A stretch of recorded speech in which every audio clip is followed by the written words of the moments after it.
Oh man, good morning and welcome to the Dragon's Lair Motorcycle Chaos.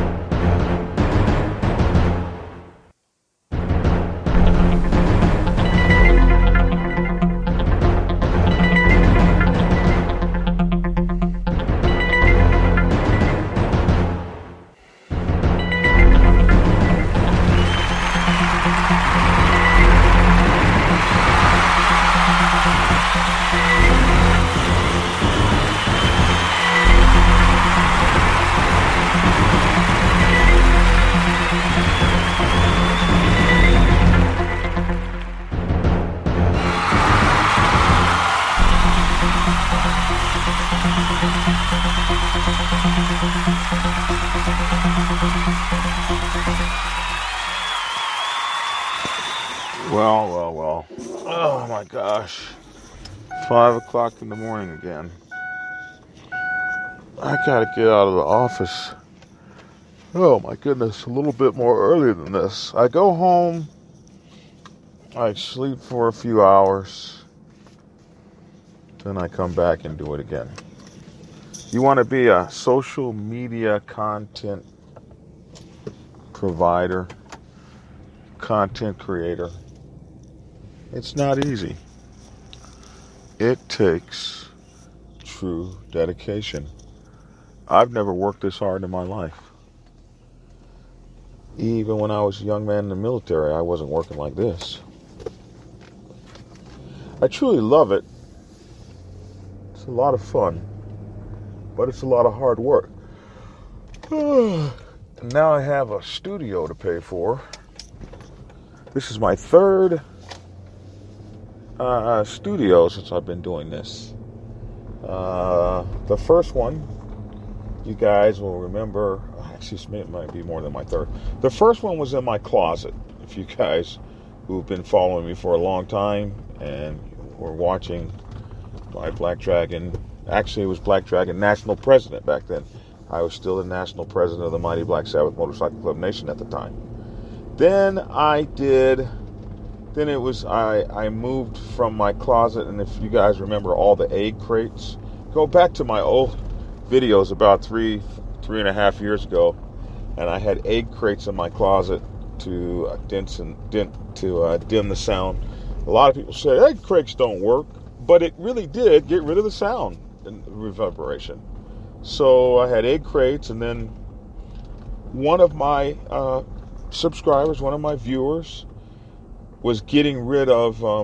He had walls full of sound isolating material, and he sold it to me at a fraction of what that stuff really costs.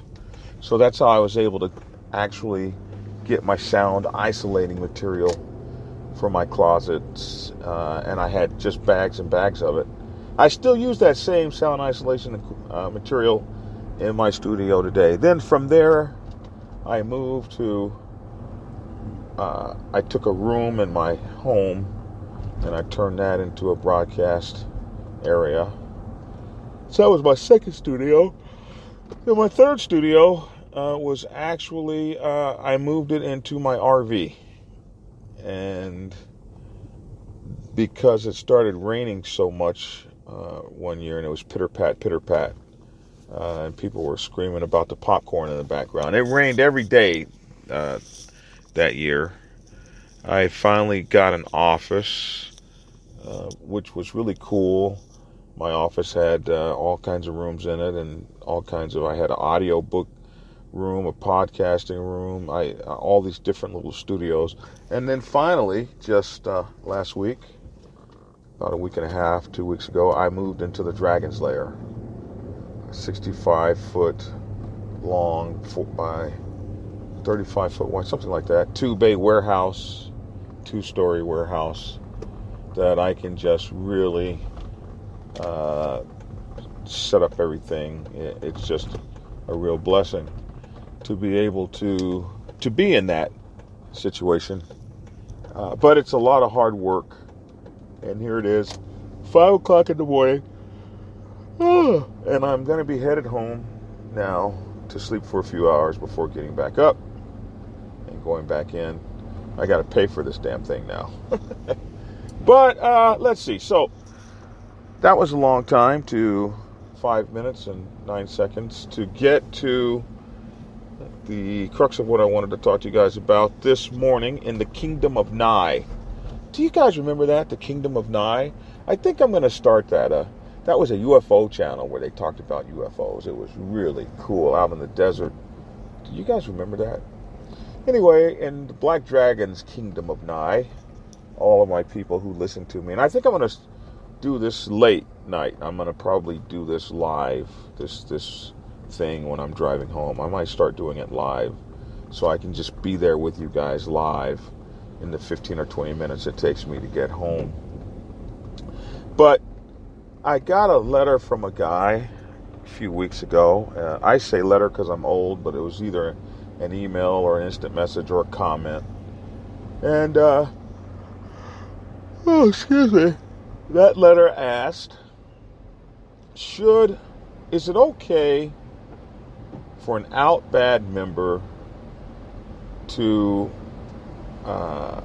attend a retired member's funeral if he was invited by an out good member? And he wanted to know my sentiments, my thoughts on that.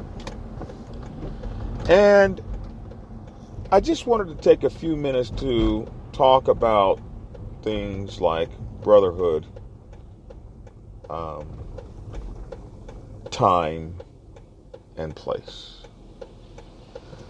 And I think that if you had asked me this when I was young in my motorcycle career, I would have said, out bad, hell no, out bad, hell no.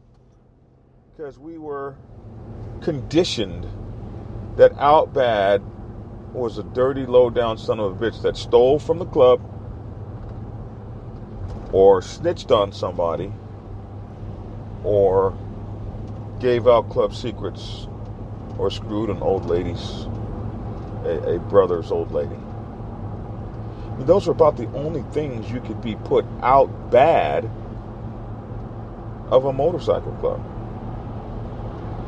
You had to do something to cause injury to the motorcycle club. But as I have grown old and wise, I have learned that in today's crybaby-ass motorcycle club culture, in today's me-generated society of millennials that are now getting into positions of leadership, these are the people that we couldn't spank in school. These are the people that we had to progress a grade whether or not they met the criteria to go to the next grade. These were the people that we had that couldn't fail a test, that couldn't lose a game when we were playing wiffle ball. Both teams had to win. How the hell does that happen? These are the kids that couldn't get a spanking or Department of Human Services would come take your children from you.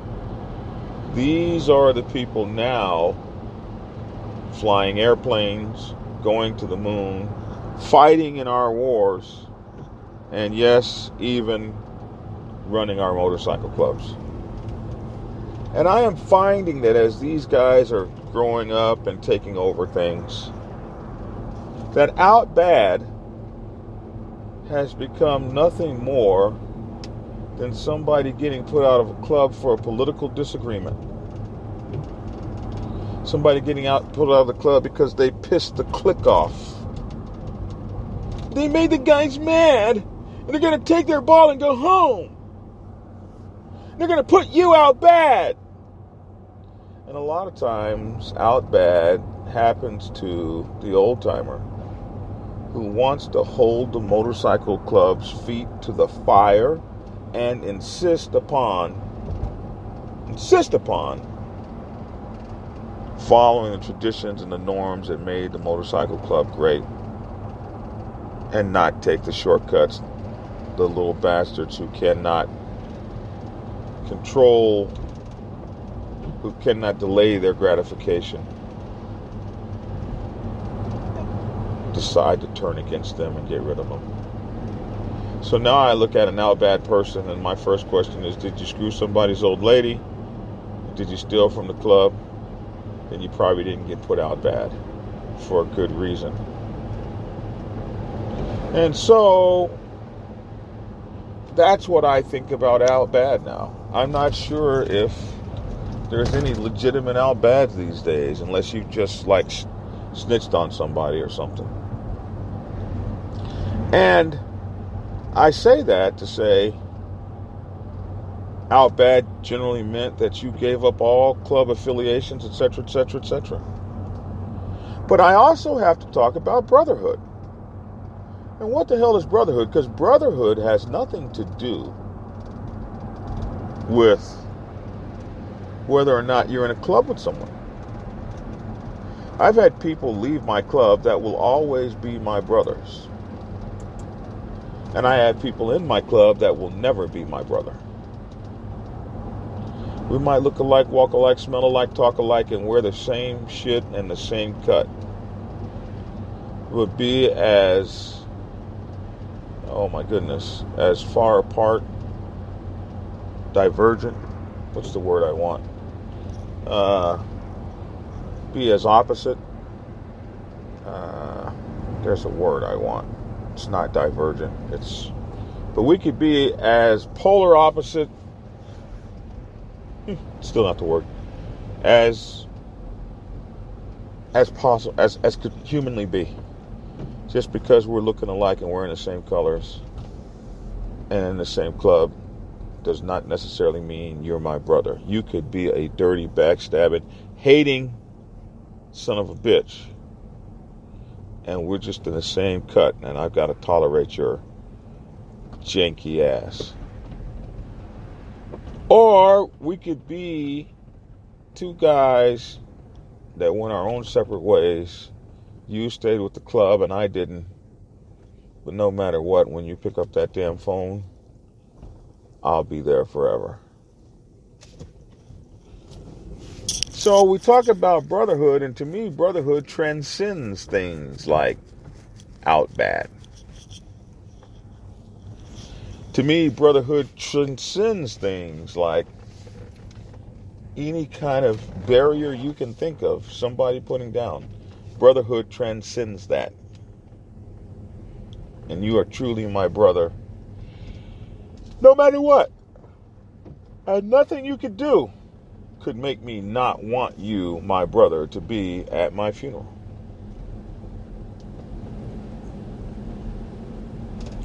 So I'm thinking, as long as you didn't show up to the funeral in the club colors, wearing club paraphernalia, and you respectfully wanted to put a brother in the ground, that there shouldn't be a problem. Although we all know there could be. But there shouldn't be a problem. I'm not wearing your club shit. I'm not sitting by the club. This is a guy I loved. And I'm going to be here at his funeral. Plus, I was invited here. But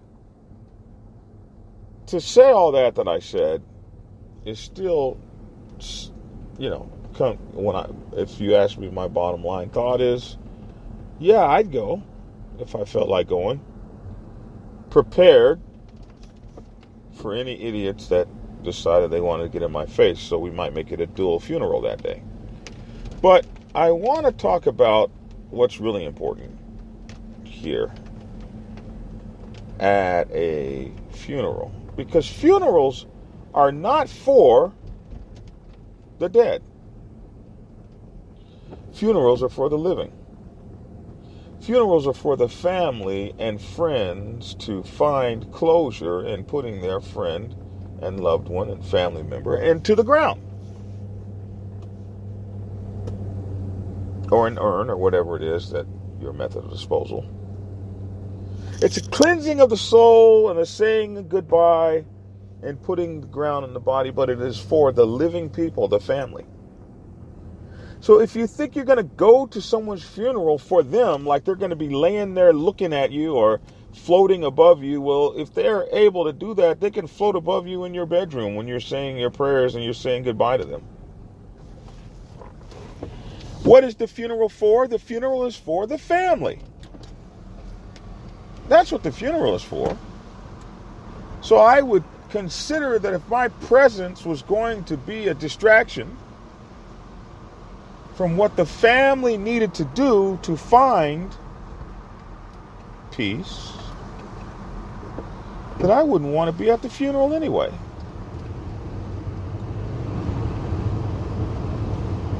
I wouldn't want to be there to cause his mom a problem, sisters, brother, family, brother-in-law, father-in-law, sisters, cousins, uncles. I wouldn't want to be there to hell with the club. I'm talking about the family.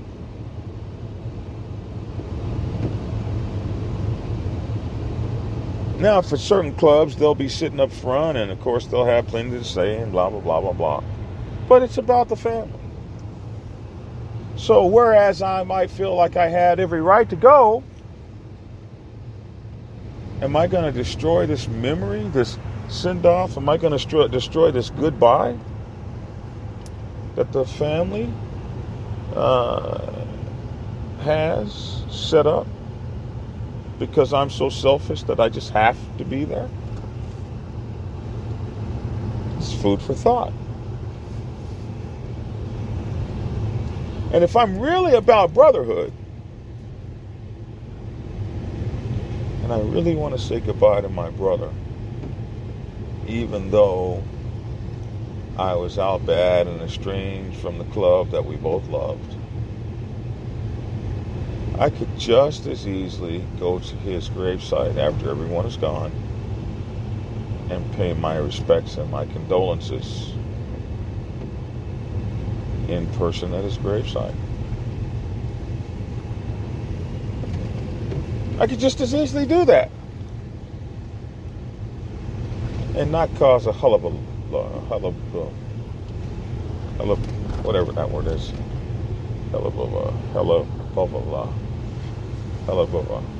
whatever. I wouldn't cause that because no one would know I was there.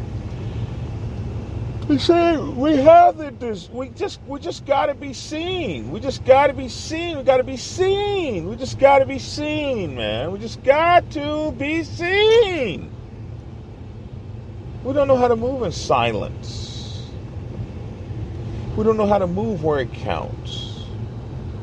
We want everybody to see that, yeah, I was at the funeral, mofo.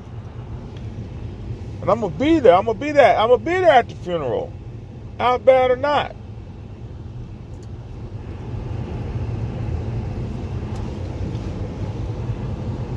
So, personal conduct. Talk about that. Personal conduct. Carrying yourself with respect. And like you want to be treated. It's really just that simple, my friends. You have the right to do a lot of things, but do you always do what you have the right to do? Sometimes we do it because we can, and sometimes we don't do it because we can. But we know that by so doing, we can injure folks' feelings, status, position. And so we don't do things. That's called consideration. So yes, in closing, I think that one would have the perfect right to go. But one must also determine whether it's appropriate. And if you think it's appropriate in your heart, show up. Be kind. Be respectful. Be small. Take a minimum kind of composure. A minimalist composure. And you don't have to be the blatant one. You might even go unnoticed. Well, I'm here at home, sweet home. And not a second too soon because I'm tired. Listen, we've got gear at blackdragonsgear.com. Please go to blackdragonsgear.com and help yourself to some of our gear. It supports the channel. Helps me pay for this awesome studio. You can also send your donations to Cash App at $BikerPrez, capital P-R-E-Z. What am I saying? Biker, P-R-E-Z. I'm tired. At $BikerPrez is the Cash App. And, of course, if you want to send a donation to PayPal, it's Bunch Media Group. And please check us out on Black Dragon Biker TV on YouTube, Facebook, and Instagram TV. Would love to have you guys over there checking out the content.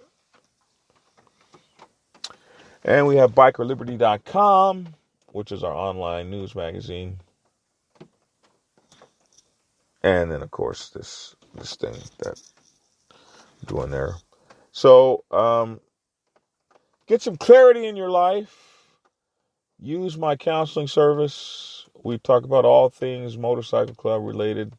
Any things you might have questions on regarding protocol or any sort of thing like that, getting a motorcycle club started or anything like that, you can hit me up at clarity.fm/Black Dragon.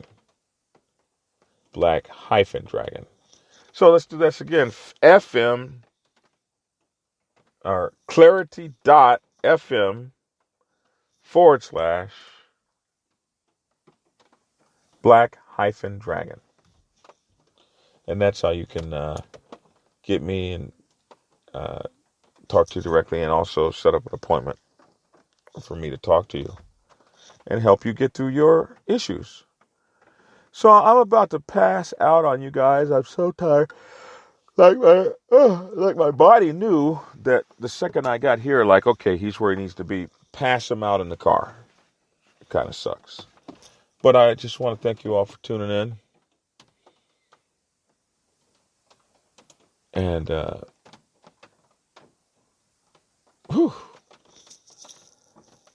do your best to get into shape. COVID-19's out there and it's for real. So get skinny by all costs, by all means. Get yourself righteous. Okay, I'm starting to ramble. That means I'm falling asleep. I'm falling asleep. I can't even remember the things I'm supposed to be saying.